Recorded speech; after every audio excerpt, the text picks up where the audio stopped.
All righty. Good morning, everybody. We will convene the regular Board of County Commissioner meetings for Teller County, Colorado. Today is February 8, 2024. We're meeting in Teller County Centennial Building, and I have 9:20 as our time. We're a couple minutes late, but that's not uncommon for us. We will begin with Commissioner Williams leading us in the invocation, and Jessica Flores will lead us in the Pledge of Allegiance. Mr. Chairman, to bow your heads, please. Your Heavenly Father, thank you for another opportunity to lead and to serve the great citizens of Teller County. Thank you for the opportunities we had earlier this week up at our Capitol as we try to shape legislation and work with other leaders for the good of rural counties and our families. We thank you for the moisture, although it's challenging, and we pray for continued safety for our people as we continue to see it snow from the heavens, with more coming this weekend. And then finally, we pray for world peace and a return to some kind of order. In His name, amen. Amen. I pledge allegiance to the flag of the United States of America and to the republic for which it stands, one nation, under God, indivisible, with liberty and justice for all. Thank you for that, ladies and gentlemen, and leading us in the process. We will move to our accounts payable. So I'm sorry, we have previous minutes handed to us this morning from January 23rd, 2024. Which is, I think, our last meeting that we had. I did not have any other changes or corrections, so. I did not either, Mr. Chair. I did not either, Mr. Chair. All right, could we entertain a motion? Yeah, Mr. Chairman, I would move to approve the minutes of the proceedings of the Board of County Commissioners of Teller County, Colorado for January 23rd, 2024 as presented. Second the motion, Mr. Chair. All right, assuming no other discussion, roll call, please. Mr. Stone? Yes. Mr. Williams? Yes. Mr. Campbell? Yes. All right, now we will lead to our accounts payable. Mr. Chair, I have those in front of me. Those are February 7th, 2024, the amount of $1,831,238.51. I didn't have any corrections or questions. I know you like to comment on those. Eric, Yeah, any questions? I don't have any questions, sir. I have reviewed it. We had two big ones in there that make up more than half of the total number on this report. We had our monthly sales tax for $302,469.77, which we sent to the state and continue. Then we had our annual workers' comp insurance donation, I guess you would call it, our insurance fee. And that was a total of $844,809. And they were the two significant ones I'd like to comment on. Otherwise, entertain a motion. Mr. Chair, I move that we approve and accept the February 7th, 2024 accounts payable report as presented in the amount of $1,831,238.51. Second. Seeing no other discussion, roll call, please. Mr. Stone? Yes. Mr. Williams? Yes. Mr. Campbell? Yes. And then next off, we will start our board reports with Commissioner Stone leading us off. Yeah, thank you, Mr. Chairman. As always, this time of year, crazy busy stuff. I know Commissioner Williams is probably going to cover it, but when we were up at the Capitol on Tuesday for a really awesome event and ceremony, I'll let Commissioner Williams talk about that, but all three commissioners did go up and attend that. But while I was there, though, I also had a couple of meetings about a new piece of legislation that has come around, which on its face sounds very good, but in its application is actually very expensive and not very doable. And it's called House Bill 24-1168, Equal Access to Public Meetings. By title, it sounds wonderful, and I agree. The ideology behind it, I think we can all agree, is wonderful because it seeks to get transparency across all public boards. But the requirements of the bill actually require that every single public meeting in the state of Colorado be live streamed, that there is online comment required or allowed to be required. It also requires that any and all accommodations must be made for anybody requesting public accommodation, which we would of course do here in Teller County. But this is where it all sounds great. You know, we would do all that and can do all that here on the county commissioner level. But we're talking about every single public meeting for every single board across the state of Colorado. we have water districts that meet in people's living rooms.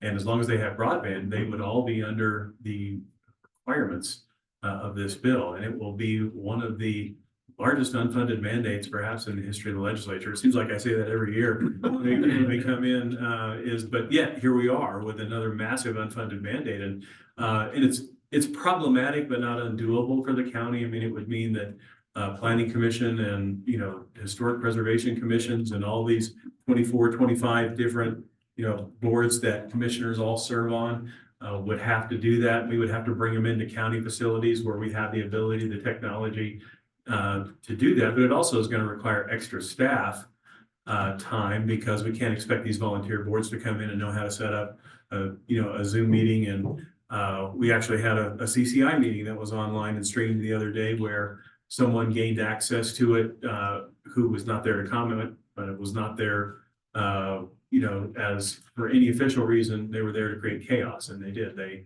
managed to get a hold of the stream and broadcast some very unsavory things, which no one wants anyone to see. And they did that on somebody's meeting that knew what they were doing. The potential for problems with it are significant, but the big things are the cost is massive, and there are literally probably well over 10,000 boards. It might even be 20,000 boards that meet in Colorado, their public meetings. But the other part that's problematic is because they say any public meeting, and for the general public, when they think public meeting, and I think perhaps even the sponsor thinks when they think public meeting, they're thinking of what we're doing here today. But the press knows, and some people in the community know, that there's a list of public meetings that the commissioners put out. And basically anywhere that the commissioners go, where we're gathered, where we are doing work, is a public meeting. You can be there. So when we do work sessions, it's a public meeting. After this meeting, we have a public work session that is held afterwards, where we're briefed by our county administrator or county attorney and others on issues around the county. We do at least a couple of them a week. And each one of those would have to be live streamed, and each one of those would have the same application for accommodation for those. And it dramatically changes how we do business. But again, it changes the lift. It changes where we can do those meetings and how we can. For example, we've had work sessions at Public Works where we've gone in and we've been out in the garages and we're looking at equipment, new equipment. There's broadband in that building. We would have to live stream that. So somebody's going to be following us around with a camera everywhere we go, evidently needing to live stream and broadcast this.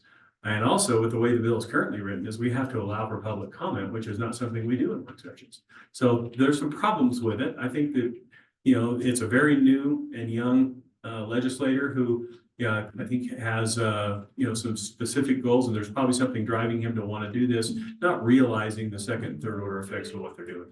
So that's one that we're going to be working on. And then we also testified remotely on a bill, Senate Bill 24003. I think Commissioner Williams might be talking about that as well. So I'll leave that to him for the details. But it was a bill that specifically addressed the role of the CBI in investigations in regards to firearms offenses. And it's a special interest to me, obviously, because I'm a firearms instructor, lifelong gun user, enthusiast, hunter, etc. So it grants broad powers to kind of an unchecked law enforcement agency, really. I mean, sheriff's office is created for a reason. But again, I'll let Commissioner Williams talk about the details of that, because he was there in person and I was testifying remotely. There's a couple other bills coming up to committee that I'll be testifying at, including constructions defects bill and this other one that I mentioned about access to public meetings. So we'll be up in Denver a lot, and there's so much more I can talk about in regards to BoCC, and there's an upcoming Gold Belt tour meeting coming up this next week that on Monday that'll be here in Teller County, which interestingly enough, they moved those meetings around. That particular meeting for Gold Belt tour would be required to have those same live streaming and things like that. Well, they're holding it in Florissant. They may not be able to do that. Not really sure, because they tend to move those meetings around. Sometimes they're in historic old schoolhouses and it's problematic. But anyway, Mr. Chair, I will leave my report at that. And thank you. I appreciate it, Commissioner Stone. Commissioner Williams. Yeah, I'm gonna start off by bragging about both Bob and Eric, because they're both very humble. I want to start off by thanking Ross for your leadership and Fred Clifford and our road crews. May not know that Eric got up at 1 o'clock in the morning, made about 1 million burritos and brought them in at 3. Last weekend, Bob got up about the same time, got chilly. We all went out there and hung out with our guys and talked to them, but we were able to fill every piece of equipment that we have, and anything that broke was fixed right on the spot. It was a Herculean effort, Ross. Ross was sending, and if you've looked at, for the press, if you looked at our websites, we put it out to the HOAs as well. We've got almost a military grade sort of explanation about what we're doing. And I saw, and of course, if you're on Facebook, we were able to take a weather event. You know, it does snow up here in Teller County, like Bob said, every year. But this is part of that atmospheric stream, and make it a positive thing for our people. People were bringing hot chocolate to our folks. They were out asking if they were warm. I had a snowplow get stuck just above my ranch, and I went out and hung out with a 20-year-old for a while. He scared himself. You know, it was pretty bad out there, but just hats off for the mechanics all the way to the crews out there. And there's more snow coming this weekend. So it's a blessing. I talked to the water commissioner yesterday. We're already at 100% snowpack. So everything we get, and this is almost like a spring snow. On the downside, we're all snowshoeing into our neighbors, drinking food. Everybody's stuck. I've got a lot of elderly people, and been a few years since I've snowshoed through 4 feet. And I'd like to say I won't do it again, but I will be throughout the week. So anyway, just hats off to the county. And that's really, Teller County's never liked a lot of government. We certainly don't want big government. We want effective and efficient government. And they got to see that with snow removal, to include the cities. And I want to hats off to Cripple Creek and Victor and also Woodland Park. I want to then move to legislative stuff. And Eric's right. I mean, it is it's brutal right now. There's 300 plus bills that we're working on. I want to start off by thanking Dan Swallow is here, and Justin. Thanks for filling in for us on the ADU. There was a discussion. We've protected and continue to protect rural Colorado from a lot of the noise, let's just say is the polite word, down on some of this legislation. So one of those Democratic senators, again, I'm not being political, but someone who doesn't live up here doesn't know. So, well, what about this accessory dwelling units? And as Dan knows, we address those in our land use regulations. In residential zones, you get a conditional use permit. My entire 6 years down there, we didn't have one request, and for 35 acres or more, you can have one for unpaid guests or family members. But they're looking for a problem to create. So we were with the Purple Heart ceremony. So Dan, thank you both, and Justin for filling in. But I would embarrass Dan by saying the best thing he wrote in that report at the very end said, I think these senators are making bills and laws on things they know nothing about. And you should have heard the raucous laughter, because that's how we come back every day. So thank you for filling in. So just a couple of things, again, to go back to Senate Bill 24003, a 1-page bill.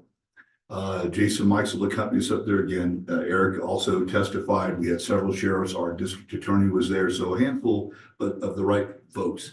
And on its surface, and the room was full of Columbine survivors and, you know, East High School survivors, which is very appropriate.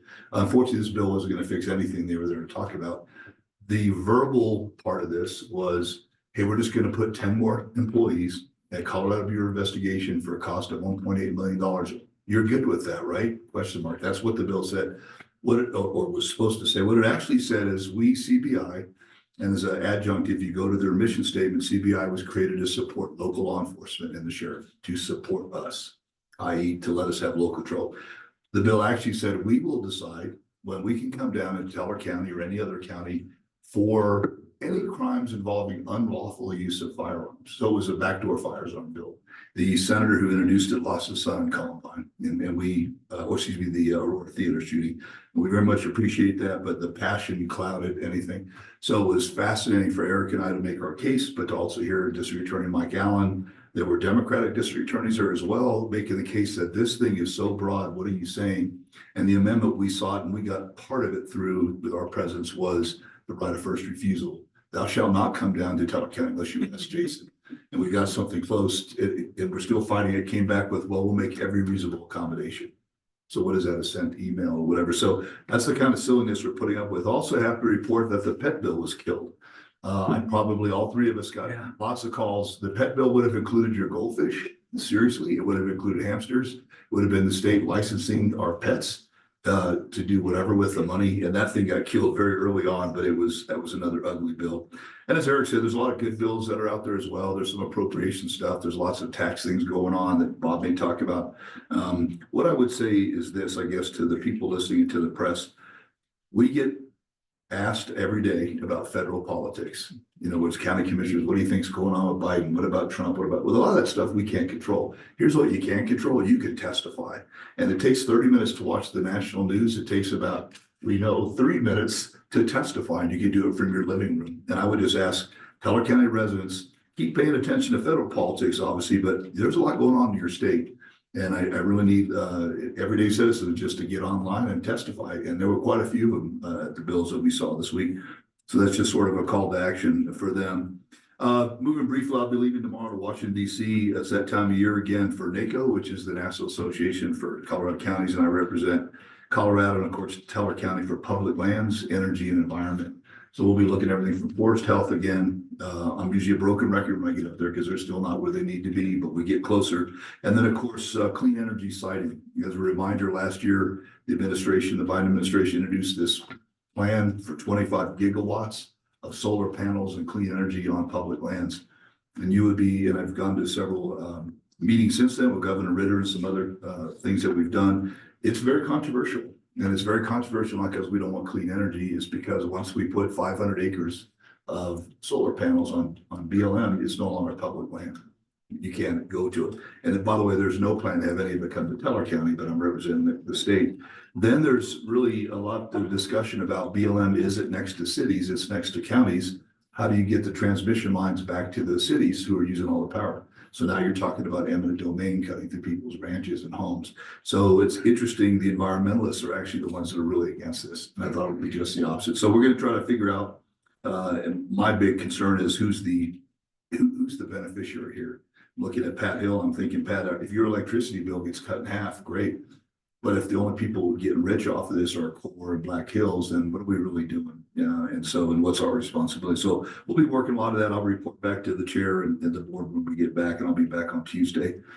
Purple Heart, all three commissioners and our county administrator, Ross, thank you, stood in support. Very eye-watering. So Don Bertrand and John Bartlett, 2 Vietnam vet, Green Beret, Purple Heart recipients. In fact, John has 3, I think, and for Pat and Rick, I sent you guys some stuff on them. We went up there to basically, as you know, last year we had a declaration that we could do making this entire county a Purple Heart County. So we are. Then we had Woodland Park in Victor, and we were at those ceremonies who's a Purple Heart. And this month, on the 21st, Annie Durham and the council of Cripple Creek will become a Purple Heart community, and those signs have been ordered. But even though we put some small signs on the highways, wink, wink, we really needed to go to the state to ask for permission for state highways. And of course, they were going to grant it. What none of us expected is how emotional it was. And so a big shout out and a thank you to Mark Baisley, our senator, who introduced the resolution. We were allowed to go onto the Senate floor, which is unusual, with our 2 Green Berets. And he demanded and called for a roll count. So basically, every senator had to stand up and make his position known. And what we didn't expect is those senators, Democrats and Republicans, turned and faced the veterans, who by that time were all crying. Some saluted, some thumbs up. It was very, very appropriate. So I'm happy to report to you that 67 and 24 are now Purple Heart Trail highways. I have been asked, we don't take away the designation of POW MIA. That still is for 67. It's just part of the Purple Heart Trail. It will be a few months, I think, Ross. They told us they're going to make the special signs and wait till the weather gets softer, but it's done. And I just want to thank both Eric and Bob and Ross for all their support. And it's just a constant reminder that you're welcome here if you're a veteran. And finally, on a sad bit of news, a lot of you knew Ed Zepanik, who passed away. We were working with him with the VSO to get his benefits increased. A lot of you know, not only is he just a veteran, but he was also a longtime Sheriff's Posse member. And so we'll have honor guards from both the military, the vets, and as well as Ross, the posse. All I have right now for details is tonight at 7 p.m. at Mount Memorial, the Dual Lake. And then sometime tomorrow, time to be determined later today, there'll be a Catholic mass, and then his burial will be postponed until the ground is softer, because he wants to be, he wanted to be placed in Florissant. So just end on that second. And so that, Mr. Chair, I'll turn it over to you, sir. Thank you, Commissioner Williams. And obviously the legislature is dominating some of our actions and our time and driving to and from Denver. And don't you love that traffic in Denver? It's a killer sometimes. But it was very emotional to be at the Purple Heart ceremony, and it was very rewarding to see these guys get their due and all the Purple Heart recipients in the state of Colorado, just not Teller County, but there's plenty of them out there. Quite a few of them are pretty quiet about it. Quite a few of them don't like to be public about it, and that's just fine, but we need to recognize them in a public way, and this is our way of doing so. So thank you, Mr. Williams, for all your efforts. Been quite busy with lots of my boards and commissions, anywhere from our workers' comp board to, I sit on a national deferred compensation retirement advisory board that I spent some time with. It was also a meeting at the NACO meeting in Washington, but I refused to spend county money to go there on a 4-day conference for a 2-hour meeting. So I'll be doing that one remote if they end up getting it done. But one of the meetings is actually during the Super Bowl, which I'm just saying, come on, guys, really? And I know not everybody's an NFL fan, but it is a pretty significant event. Was happy to participate and show up at the sheriff's HOA meeting a week or two ago. Been working on lots of CCI tax bills. I think the Tax and Finance Committee that I happen to work with this year is up to 13 different bills that we're considering and working on and asking for fiscal notes and advice so that we can get our lobbyists on top of them. And some of them are pretty straightforward, but some of them are pretty complicated. So been spending lots of time in the background doing lots of details and be testifying on some of those. Let alone everything that's locally from the Workforce Center to our Kiwanis group and just everything else. It's like, I don't have time to clear my own snow at this point, you know, let alone I get no more place to put it. You know? So in the efforts to keep it a little more brief, because I know guys, conversations were important, I will leave mine brief and end at that point. Other than to say we're busy almost every waking hour of the day right now, because it is legislative season and we gotta cut the edges off of some of these unique bills and to say it politely, unique scenarios that they're trying to put things in state law where we don't need a state law for every issue involving one person around the state. But sometimes that's what pops up, and that's what some of these legislatures think their charge is. All right. And Mr. Chairman, I interrupt you for a moment and beg your indulgence. There's one thing that happened at the Cowboy up there, the veterans, that I'd like Commissioner Williams to speak about. If you could tell everybody about the beret. Oh, I thought that was an interesting and significant moment, I felt. so, you know, in my personal experience with this was when 9/11 kicked off and I went to combat and I had to go through a civilian airport dressed in my uniform to war. And they asked me to take my shoes off, my belt off. And there were people that stepped up and defended me and said, don't make us overtake. I mean, come on, what are we doing? So I had a flashback to that because some of us, like we had the veterans drive with us, and being Vietnam veterans, most of them, including my dad, don't tell their stories very often. They told their stories this time. And one of the stories that Don Bertram told me, he says, you know, I've only been up to this Capitol one time. And I got really angry because they told me to take my beret off, and he was still on active duty. And he said, it's part of my uniform. So I looked at him and we looked at him. I said, well, that happens again, keep your hat on. So there we are. We go into the Senate and they have to be, you know, they worry about people carrying guns, and there were protesters there for Gaza and everything else. So they do have to have some decorum, and 3 commissioners understand that. But the sergeant of the arms comes over to Don Bertrand, who I've instructed him to put his green beret on, and he's got his Purple Heart. By the way, he had 3 Purple Hearts for three combat different war wounds. And the sergeant arms said, sir, you'll need to take your hat off. Now, the context of that, to Eric's point, is there's another guy in there with a ratty baseball hat. And I get that. We go up there dressed like this because we want to give honor. They said, sir, you'll need to take your hat off. And he says, no, sir, I will not. And he looked at me, and then he said, well, unless it's part of your uniform. And we had rehearsed it. He said, sir, this is part of my uniform. The guy left it. So as far as we know, that's the first time a Green Beret's been able to keep his beret on in the Capitol. And I think there was a little education and mutual respect there. And then right after that, to Bob's point, when they did the roll call, each senator stood up. By the way, after the ceremony, they all came over again. Probably, Bob, I'd say it's the only nonpartisan thing you'll see all year. Everybody smiled regardless of what they believe and not. So thanks for bringing that up. But that's honoring our vets, especially a Vietnam vet. because we did hear a lot of stories about what their return from combat was in the sixties. And so it felt like a great thing. I think we did a good thing with them, and I can't wait to see the big signs go up. Thank you, sir. Thank you, Mr. Chair. No problem. We'll go on to reports from our elected officials. We'll start with Stephanie Clee. Please, our clerk and recorder. Excuse me. Thing I would like to do is introduce Chief Deputy Ashley Hedrick. She's here training so that I can have her do this in the future if need be. Update on the election. Ballots go out on Monday. The 12 ballot boxes will also be opened on the 12th, so you can vote and drop your ballots at your convenience. Election day is March 5th, so get your ballots in before 7 p.m. That's all I have. Welcome, Ashley. Welcome. Thank you. She really is a good mentor, Bob. Don't try. Crystal Brown, our treasurer and public trustee. Good morning, commissioners.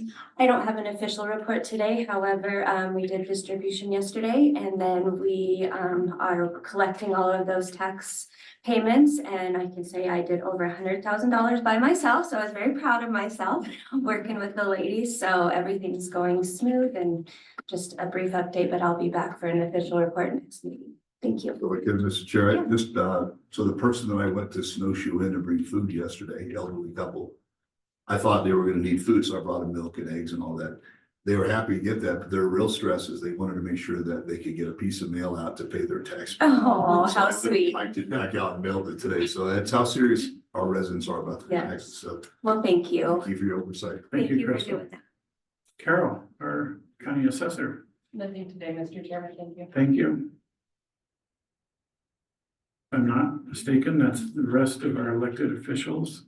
So we'll now move on to our administrator's report. Mr. Herzog. Thank you, sir. I think we've covered most of it. I know in our planning department right now, we're looking at our staffing for efficiencies with code enforcement for 2024. In addition to that, I just really want to give a big thank you to our public works crew and just the amount of effort that the community brings in during an event of a storm like that. And on the backside of it, I mean, they're coming in, finishing plowing, and then they get to go home and plow their own driveway. So after a 12-hour shift. And then to have our mechanics just ready for the next storm, because I think yesterday, that we were all caught a little surprised by the amount of snow that came in that quick. So I'd say it's snowing like cornflakes. Now I know what that means. Yeah. Well, if I could, Mr. Chair, Sure. I'd also say to Ross, and I've got a neighbor that was 20-year employee doing roads. Not only do they have to go home and do the roads, but they have to come to work before the roads are plowed. And to your point, it caught everybody off guard yesterday, including CDOT. We had closed tenderfoot for an hour, but it's no joke. And those guys, you know, this year now, unfortunately, we've had somebody die doing that, you know, in the service of their country. We've had people take risk, and I just really appreciate, as Eric and Bob do, the great attitude of our residents. And I think a lot of it is our new website that Eric helped push and you put together, getting words out, telling people what's going on. And we look at social media, we see what's being said, and it's needed. It was an event that brought the community together instead of tearing it apart. And I think that's all because they know how hard we're working. And those maintenance guys, we had a chance to walk through those bays in the middle of one of these things, covered with oil, covered with hydraulic fluid, sand, trying to get them back out. And they got everyone of them back out. So, but you're a humble guy, Ross, but thanks for your leadership and professionalizing. It means a lot. So. Thank you, sir. All right, we move on to time reserved for department heads. Mr. Swallow, anything other than your agenda item you'd like to present? I have no report, Chairman Campbell. I just would ask for your thoughts and prayers for Janine Schneider, who had a slip and fall injury yesterday and was fairly significantly injured. Thank you. Yeah, I'm glad you brought that up, Dan. I didn't know someone was gonna bring that up, but I think we got reports the whole way through, and it's a reminder about how dangerous it is out here, you know, with the ice and snow. And I will tell you, all of us on this dais and probably in this room, when you drive to work and you see a car off the road, it's always worth it just to slow down and look. If you think you see somebody laying on the ground, slow down and look, render assistance. Don't assume anybody else knows, especially when, like yesterday, there were probably 12 accidents between here and Divide. But this was a slip and fall that could have been a lot worse, and it's bad enough, but thank you for bringing it up, sir. We appreciate it. I don't see any other directors in the room. Jessica, I know you're not the director, but did you have a report or anything? Thank you. Take a lot of notes over there. Check those before you leave. All right, now we'll open it up for time reserved for public that do not have an appointment on the agenda. Any public that doesn't have a regular agenda item. All right, hearing no additional public conversation, we will move on to our 950 item.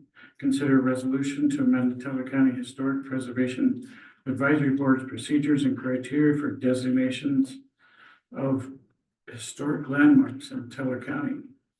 Are you going to handle this one, Mr. Herzog, or? Yes, sir. Okay, Be an honor. So recently we did rejuvenate the Historic Preservation Advisory Board. Some of the initial meetings they met when they determined that they want to go out and get that designation as a county. I know Woodland Park has it right now. To require that was some changes to this resolution, which our attorney did look at, revised, and have no concerns with it. So there is a resolution before you that would allow that for that board to be able to get that designation. No concerns with staff. I didn't note any significant changes other than some wordings and some condition-based one and some quantity of members and some dates, but no significant principal changes in how that process might work. We had it pretty close. We just needed a few tweaks. So that's fine. If you could go ahead and read the resolution, that would be appreciated. Madam Clerk, resolution number is 7. 7. I had it right here for you. It's a resolution to amend the Teller County Historic Preservation Advisory Board's procedures and criteria for designation of historic landmarks in Teller County, whereas pursuant to its authority under CRS 30-11-1011 BB, the Board of Commissioners of Teller County of Teller, Commissioners of County of Teller, the Board adopted resolution number 12-15-2022-54 to reestablish the Teller County Historic Preservation Advisory Board and the procedures and criteria for the designation of historic landmarks in Teller County. Whereas the Historic Preservation Advisory Board has requested revisions to the board procedures to 1, increase the minimum number of board members from 3 to 5, 2, add an additional criterion for designation as a historic landmark so that the property is in such condition as to warrant restoration or renovation, and 3, increase the time for the advisory board to review applications from 14 days to 30 days as shown in the attached amended board procedures. And whereas the board agrees with the Historic Preservation Advisory Board's requested revisions and has determined that the adoption of this resolution is in the best interest of the citizens of Teller County to help protect, preserve, and enhance Teller County's cultural, architectural, and historical heritage. Now therefore be it resolved by the Board of Commissioners of the County of Teller, State of Colorado, that the Teller County Historic Preservation Advisory Board's procedures and criteria for the designation of historic landmarks in Teller County be amended as set forth in Attachment A and to this resolution approved at a regular meeting of County Commissioners of Teller County, Colorado on February 8th, 2024. Thank you, sir. And you don't want to read the 10 pages of procedures, but I'm sorry. We need a board vote to request that. I'm more concerned with the font size. All right, commissioners, any questions for Mr. Herzog? No questions, but for the record, the citation on statute 30-11-107, which you inadvertently said 101, but just for the record, it's 107. But this is actually one of those little boards that I talked about in House Bill 1168, that this board, they meet where they can, and we do publicly notice those meetings. And they do have minutes that they have to approve, so the public knows what the board is doing. But, the first couple of meetings of this board were held, kind of a unwired conference room, really, I guess. I mean, I know they have broadband, but it was just a conference room of a architect's firm in Woodland Park, that, they would be required to jump over some pretty big hurdles in order to live stream and archive, allow for remote testimony, when, it's just a little small volunteer board, and those burdens put on volunteers will make volunteers probably not so excited to serve anymore, because now they got to do a lot of things that perhaps they're not really qualified to do, but the state says they have to. So hopefully we can get it out. I'm hopeful we can get a high floor on this so that our small boards will be able to continue to meet, continue to follow all open meetings requirements, continue to take minutes, have them published, but not have to go through all the rigmarole. By the way it's written right now is that every single one of those meetings would have to have a sign language interpreter on the screen. That's that level of not understanding the second and third order effects. And I know that obviously that's not something we do here, but if it's passed, that would be one major change and a major expense we'd have to have is to, and for every board out there is, we would have to have a sign language interpreter that for our live stream would be here, not only for the people on the live stream, but also for the people in the audience, because it applies to both. So, but other than that, this is a board that obviously we reconstituted after the pandemic. It kind of fell apart during the pandemic. Very important for us to meet our motto, which is, to preserve the past and embrace the future. We're actually losing. We've been losing some stuff. And it's because we don't know where it is. A lot of times it's on private property and there's so much of our heritage that just kind of goes away. And we even talk about it a lot in regards to, where was the old town site of Edlow? Anybody know where that is? Well, we know it's around Edlow Road, but where is it actually?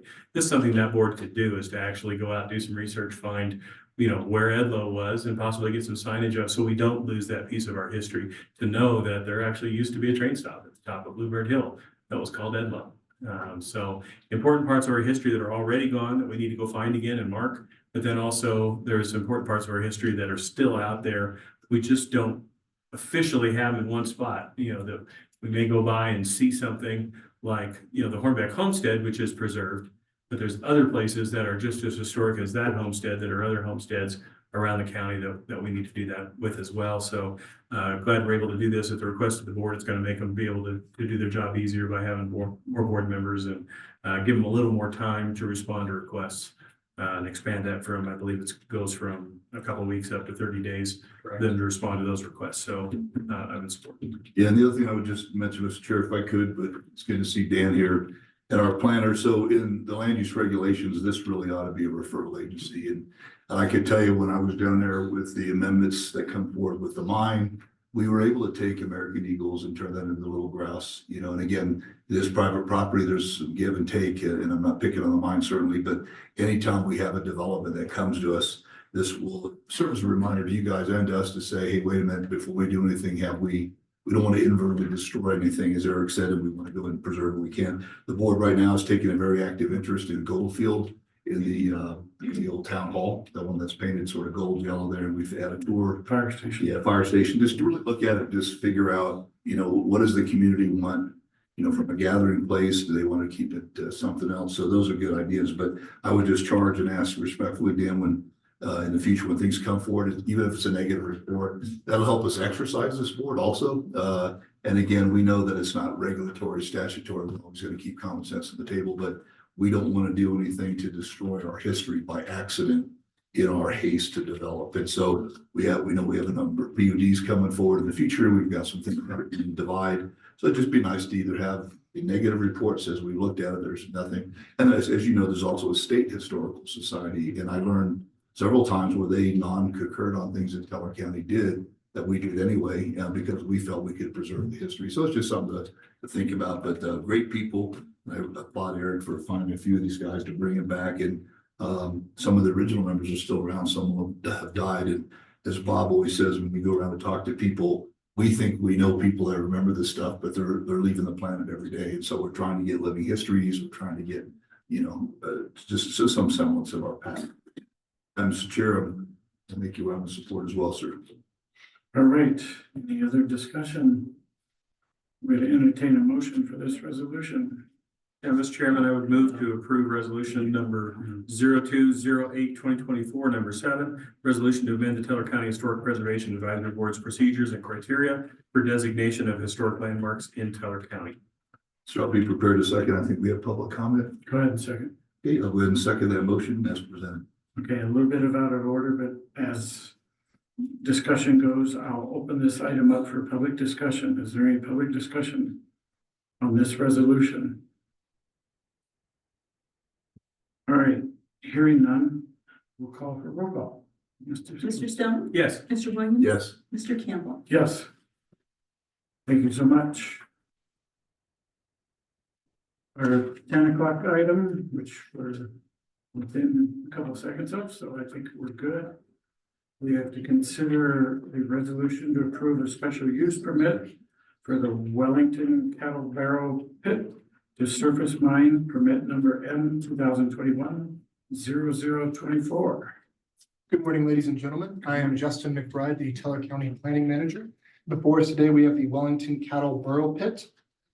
A brief overview of the special use permit is that it is going to be a mining site used to collect construction material like gravel, located about 3 miles south of Divide on Highway 67.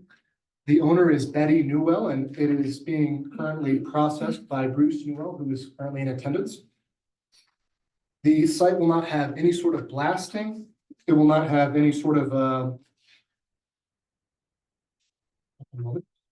there will not be any sort of blasting. The equipment will be used a case wheel loader and a John Deere excavator.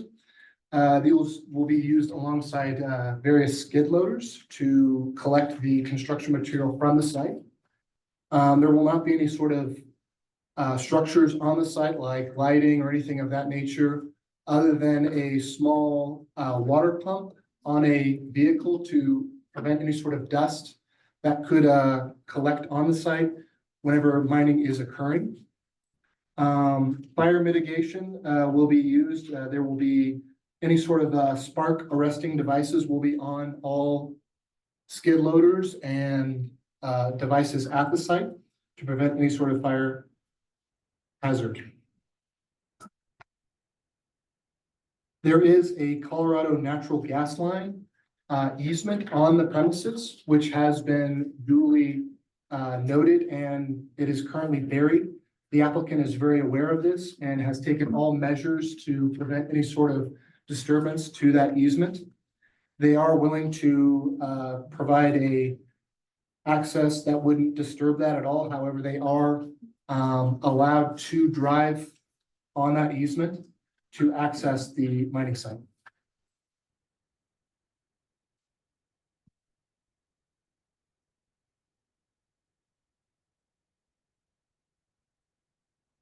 I believe the applicant has done every single thing required by DRMS, the Division of Reclamation and Mining. And just on a personal note, they have gone through the entire process, whether that's contacting CDOT to get their comment on what needs to be done for access, which is a small little construction that would be needed for providing some asphalt at the access of Highway 67. Do you guys have any questions at all? Yeah, Justin, that's a great report. I just want to thank the applicant. I'm not sure if you have anything to say after, you certainly can, but Teller County regulations pretty much acknowledge that DRMS has primacy. So the state gives you your permits and they come out and then they've had some leadership changes up there, just so you know, with Tim Kazir and that, so we appreciate it. What the county does simply is look for impacts. And so 67 is a scenic highway. It's a wildlife viewing area. You've been there for a while. We're very supportive. I do have one comment or question. It's not a criticism, Justin, for you, Dan, on the review of agency responses, particularly those that belong to us. I noticed that Teller County Attorney, the Building Department, the Environmental Health, CDOT, there's no comment from those folks. Does that mean they didn't what they ought to have is no concerns versus no comment. And so again, not ragging on, just trying to figure out, did they get a chance to review this, particularly with our attorney? Paul, did you get a chance to see this, or is that no comment? No, I did, and I'd You were probably okay just with say reviewed. Yeah, I would just say it just Yeah. since it's perpetuity and it goes on record. That way in the future, if someone were to litigate against him or us and say, well, we didn't get a comment from the attorney, he actually did review it. And I would just change that, or recommend we look at change that to review, no comment or something like that. When I saw the building department, I was like, damn. You know? So what they're telling you as the applicant, sir, is that they have no concerns with it. And I think you did it right. And I know it costs a little money and it costs some time, but I appreciate it, sir, for, you know, helping us keep this environment where it needs to be. Thank you, sir. Thanks, Mr. Chair. No problem. I mean, it's a quite lengthy set of exhibits and conditions and correspondence that went back and forth. I think we were 80-some pages on that, so it was a thorough report and a thorough review. I didn't have any questions on the overall application. It appears everything was followed and would be up to speed. Mr. Newell, would you like to comment? Come to the podium, or did you have anything to say? You don't have to. I just thought of it as necessary. I'm Bruce Newell. I live on Highway 67 over doing that mining. That property's been in my family since 1900s. They were actually homesteaded there.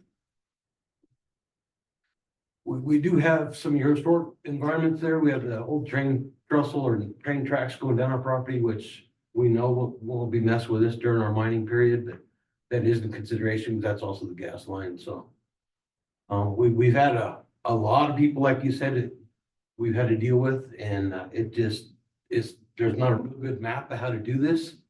You just kind of keep going until it's done, which we're done now, I guess. So I appreciate everybody's comments and help. Justin's been great to work with. And listen to you guys in your meeting. I'm really proud to be in Delta County. Yeah, we're proud of you, Bruce, and that, you know, you are one of the older families that's been here for 120 years, and that means a lot to us. And what this was is, you know, 1972 and before, there were no permits, there was no zoning.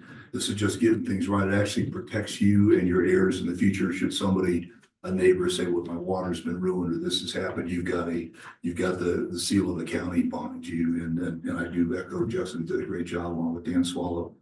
So the idea here is not to harass, it's just to really protect you. This is now your license, and it runs with the land for perpetuity. So your heirs and assigns should they decide to continue this. And lastly, I'll say is construction materials is a broad term, but gravel, everything else. I mean, anybody slipping and sliding on these roads understands that term. Construction materials could be everything from gravel to whatever. And I do know that, I do know you and your family, you do love the environment, you love the elk, you love all that, but we also have to make a living up here. Right. And so I really appreciate you, sir, and I appreciate you going through this process with us.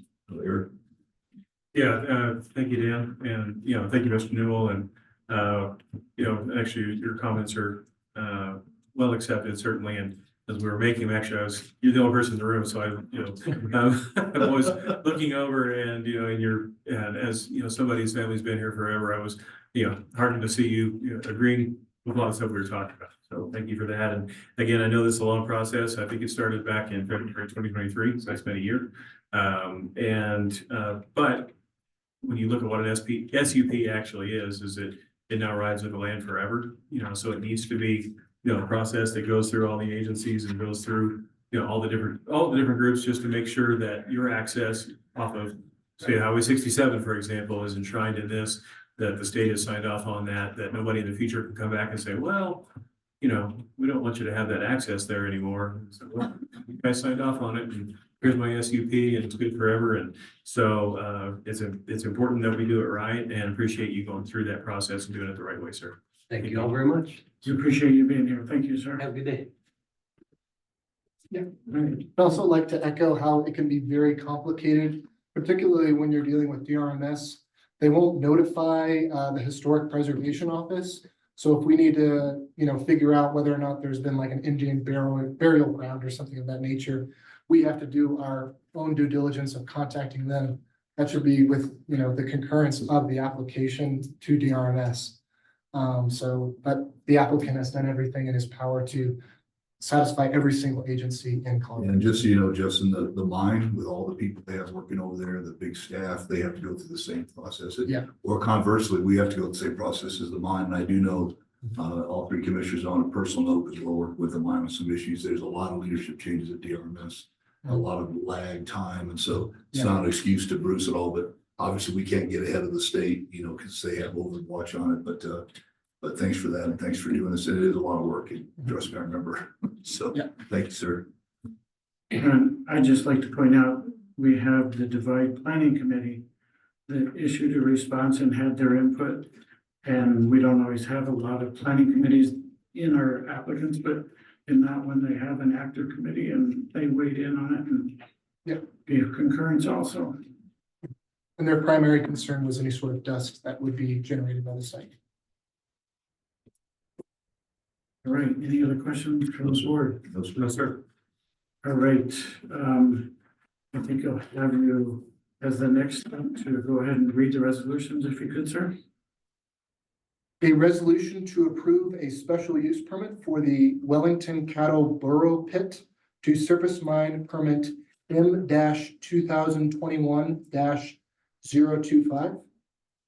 Whereas Wellington Cattle Burrow Pit requests the Board of County Commissioners to approve a special use permit for mining activities on approximately 4.9 acres of A1 zone land in Teller County, Colorado, at address of 21478 South State Highway 67, Divide, Colorado.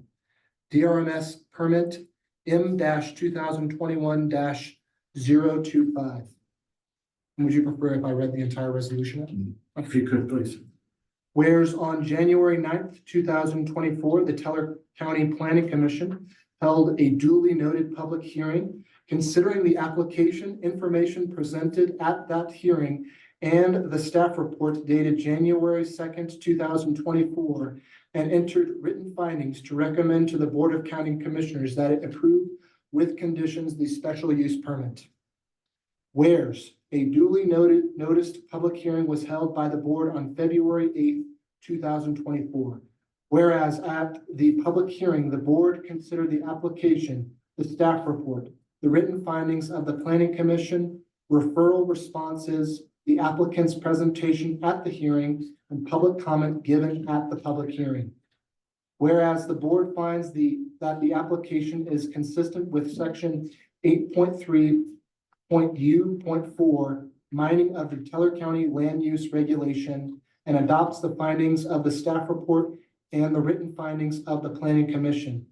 Whereas the board further finds that, subject to the conditions below, the application complies with such pertinent individual conditions of use specified in the granting of a special use permit, is compliant with the general provisions of the LUR, including the limitations of the agricultural zone district, is consistent with the purposes, goals, objectives, and policies of all applicable adopted Teller County master plans or maps, and that satisfactory provisions and arrangements have been made concerning the criteria of approval.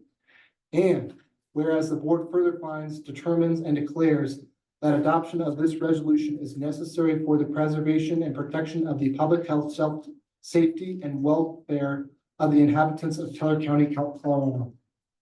Therefore, be it resolved that the special use permit for Wellington Cattle Burrow Pit for mining activities is hereby approved, subject to the following conditions. Reclaim the land once the mining condition operations have ceased. Perform improvements stipulated by CDOT as follows.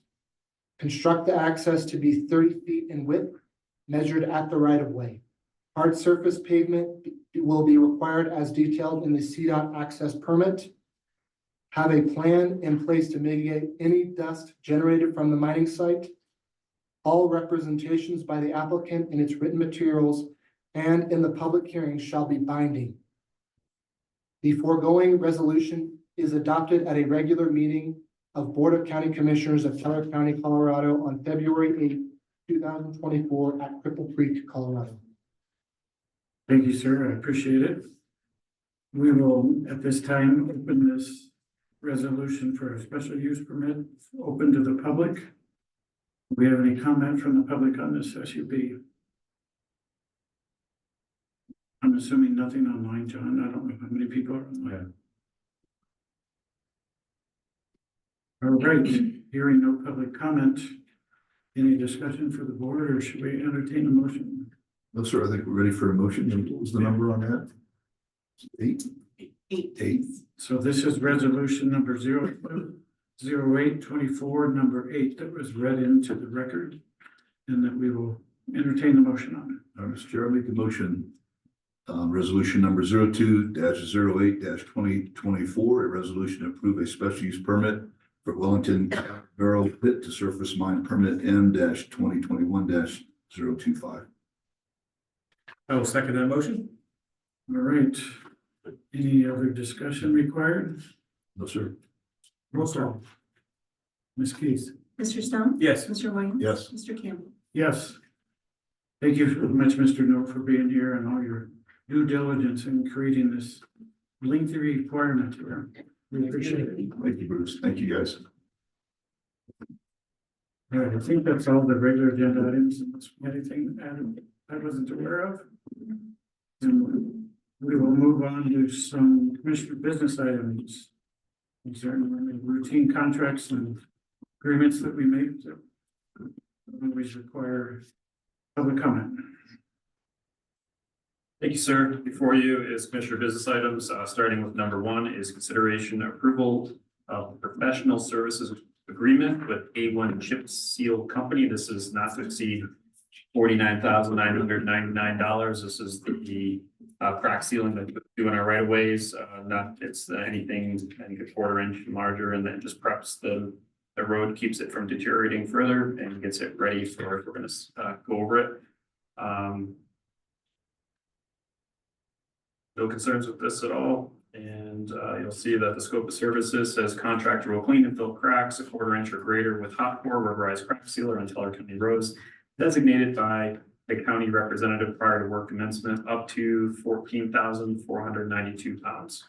So, and the main part is contract will provide all necessary traffic control in accordance with manual on uniform traffic control devices. So, I'd just like to comment, this is a function that we have completed for many years over the past, but starting last year when we're still short on some personnel and we can't quite get to some of these projects because we need some more road and bridge operators. We decided it was in our best interest to go ahead and have a contractor assist us in this so that we could keep these roads from falling apart, because the water that falls into these cracks is what creates our big holes in our potholes that happen because the water is our worst enemy inside these roads. So any discussion on this one, Mr. Commissioners? No, sir. I would move to approve the professional services agreement with A1 Chip Seal Company as presented, along with any modifications requested by the contractor and approved by the county attorney. Second motion, Mr. Chair. Great, assuming no further discussion, roll call. Ms. Keith? Mr. Stone? Yes. Mr. Williams? Yes. Mr. Campbell? Yes.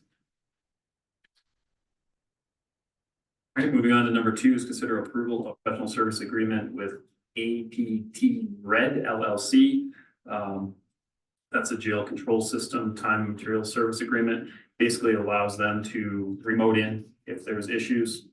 This is contracting them out for a year service of subscription of that remote access of $3,320. It breaks it down into time and material agreement for any other actual labor rates, depending on if it's overtime or regular, increments of 2-hour minimums. So it's one of those things that you want your jail controls to be working. That was my comment. Happy to have a contract to support that. And I think we've used them before, and this is the maintenance plan for the annual subscription, so I don't have any questions. I don't either, sir. Sure, I move to approve the PSA with APT.Red LLC as presented with any modifications requested by the contractor and as approved by our county attorney. Second? All right, so assuming no other discussion, roll call. Ms. Keith? Mr. Stone? Yes. Mr. Williams? Yes. Mr. Campbell? Yes.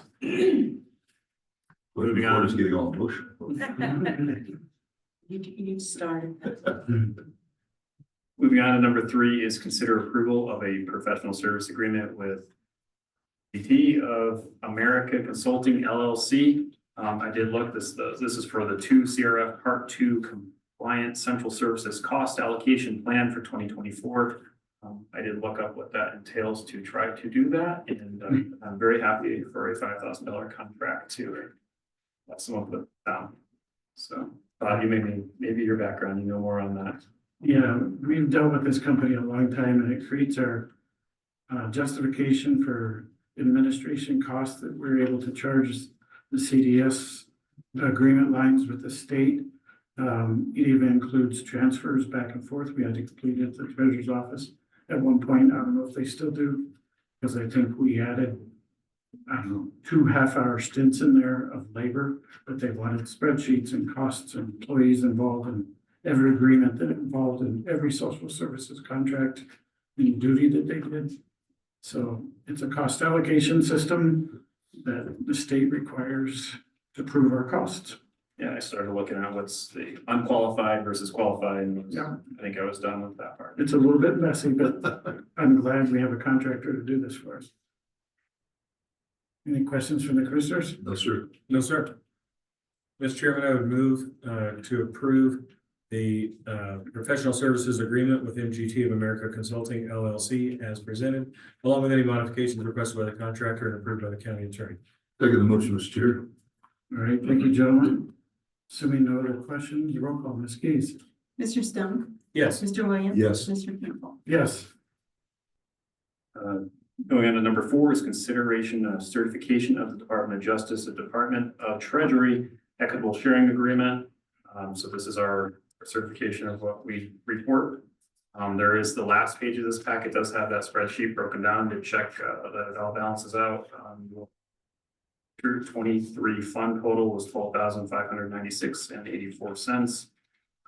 Previous year's funds received were $48,186.04. I did receive $2.34 in interest. It seems low with interest rates nowadays, but previous year's funds expended was $34,227.54.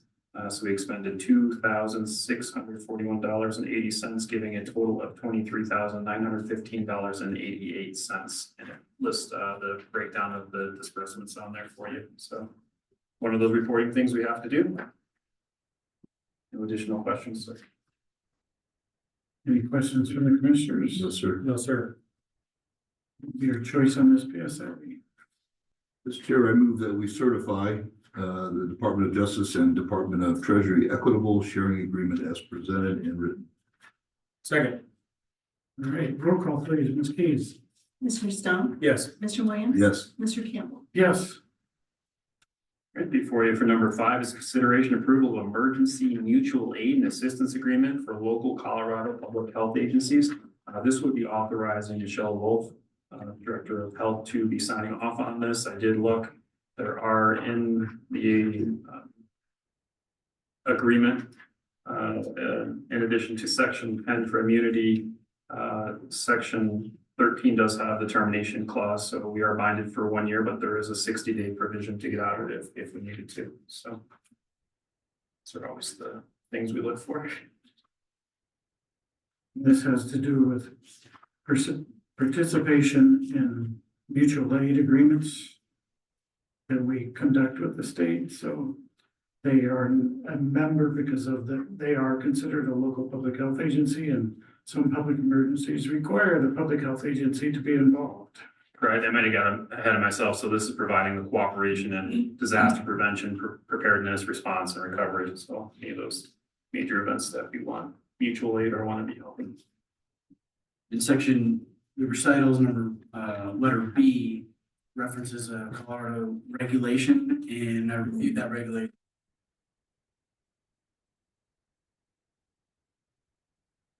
Suggested to Michelle that when this is done, check with the state and get a copy of the fully signed agreement, so we can see all the other counties and local governmental entities that sign it.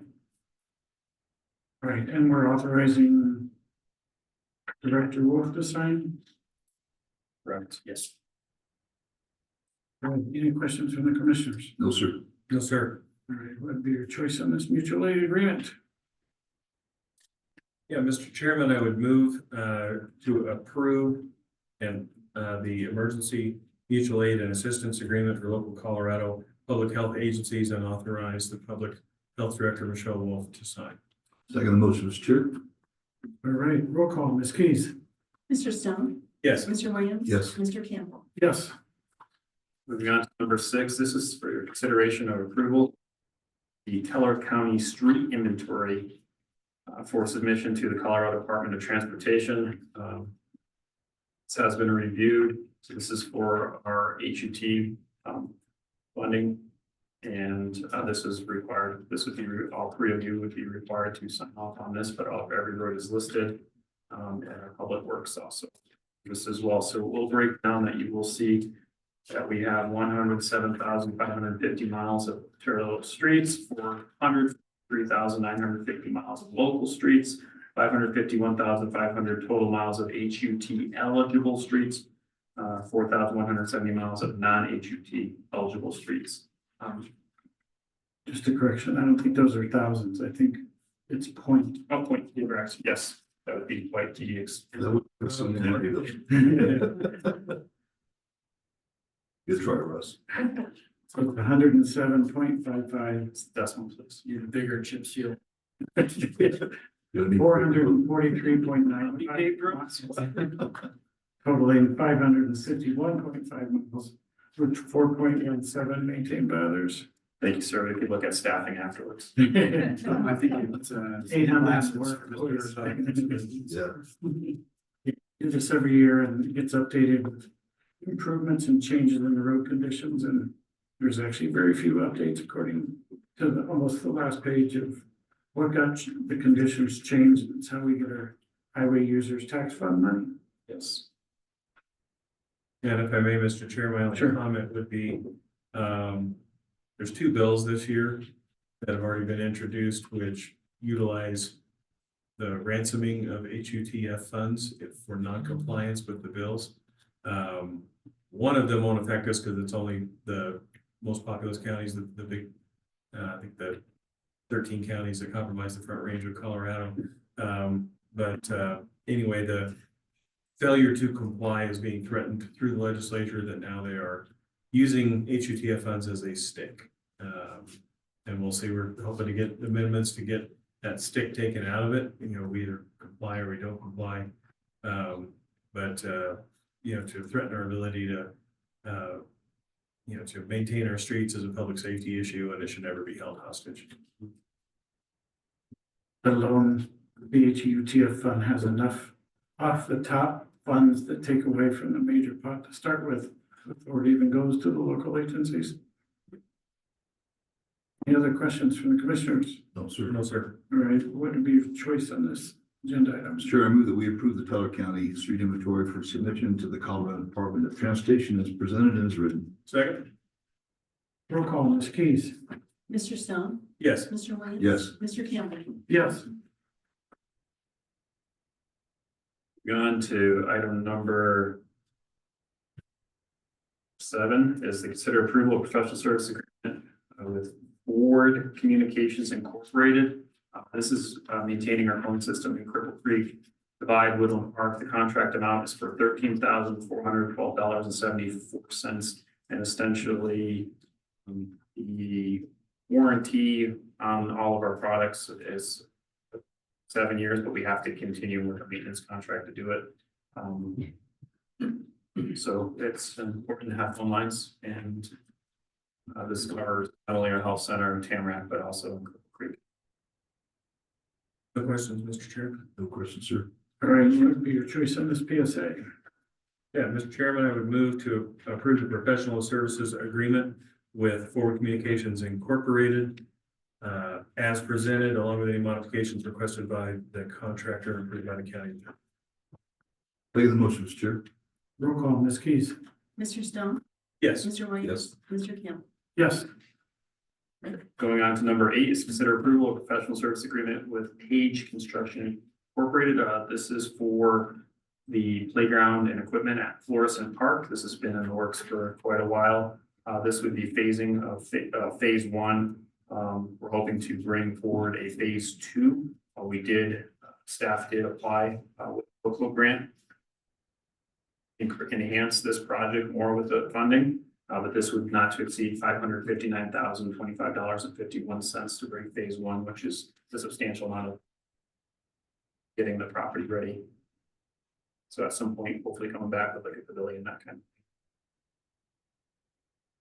of. Right, and as talked about in some of our staff briefings before, the community groups came to us and talked to us about that park, and we realized that some of our equipment, let alone maintenance, had taken its toll over the years. And this is our efforts to expend some of the GoCo money that we get on an annual basis, let alone any grants we might apply for, to re-equip and revitalize that whole grant. And it was worked on by some of these community groups that brought this forward, let alone their ideas for planning and design. And we had the Girl Scouts involved that raised some money for this. Even though not significant, it showed their interest and their commitment towards the progress. So I'm glad that we're finally getting this going. It's taken a while. But sometimes part of this process is just lengthy to get through. So thank you for getting it here at this point. No, I'd echo those comments. Mr. Chair, we hoped to break ground back in November, but obviously it's frozen now. But as we move forward, this is our commitment to our community. I know Eric talked about it a lot when he was running for office. I did the same. You know, they just sort of fall into disrepair. And that's because you've got to do life, health, safety, bigger things like roads and potholes. And we went through 08, 09 economic downturns, but there's really no excuses. And as Bob said, as the chairman said, this is a citizens initiative group that came to us and raised some money. Kids were there, kids were involved. That's important. And as we grow in Teller County, we've got to do things for our kids as well. And it's still kind of neat to see an older person bring a younger person to a park and enjoy it. And so these will be state of the art. And likewise, we've began to look at the fairgrounds and some other things too. So those are long-term investments that thanks to you, Ross, and your husband being of the budget along with us and our vision to try to get the community back where it needs to be. So, I know Eric. Yeah, thank you, Dan. And actually, I mean, this is on our business item list, which usually these are kind of inconsequential. This is not inconsequential. This is actually, it's a big deal. I mean, we had a group of kids that through their parents approached the county about the condition of the Florissant Park, and they put their efforts towards this, and they raised $11,000, if I remember right, through bake sales, and they put donation cans up, and they held dinners, and they raised $11,000 towards this. And this was at a time when we thought we might be spending $100,000 or $150,000 to redo the park, and in 2024, evidently it cost $559,000 to do this, which was a lot bigger number than what we thought it was going to be. But when the kids came to us, we made a commitment to them, and so it's taken a while. I think a year longer than we wanted. We were hoping to break ground last year on this, but the initial bids came in at 3 times higher than even what this number is, and so we had to rework the design of the park in order to bring that number down. But really looking forward. Do we know yet? I mean, once we approve this, we're gonna be able to break ground. Per se, would be breaking ground now because of the frozen tundra. But what's the schedule on this for this to start? Do we have that yet? And It lists for your consideration once. because I do know, I feel like we owe Mr. DeMuth, Mr. Conley, and the girls of the Girl Scout troop, I think they're now called the Mountain Explorers. Yeah. But I think we owe them a ceremony, even if we're touching shovels to frozen tundra. That's something that I think they deserve recognition for, and something that we need to do. So before they roll the heavy equipment in, I would like to make sure that we have an opportunity for those girls and their parents to come out and put a spade in the ground, at least on the ground. We'll time it, scope of services under attachment A, that work will begin upon contract execution. So Yeah. we're trying to get this done for them perfect as we can. Thank you. Even if we have to move temporary dirt there, so we can pretend to move dirt. We have rock picks, so. That or some torches to melt the ground. No, All All right, gentlemen, what would be your choice on this PSA? And Mr. Chair, I move that we approve the professional services agreement PSA with Pay Construction Incorporated as presented with any modifications requested by the contractor and is approved by the county attorney. Second. Roll call, Ms. Keith. Mr. Stone, Yes. Mr. Williams. Yes. Mr. Campbell. Yes. Do we have any additional items? I know there was some thought that we'd have a Victor agreement, that was not in here, so. No additional administrative matters have been received after the agenda deadline starts. All right. One last call for anything else to be brought in front of this board, any public. All right, with that, I have 10:34.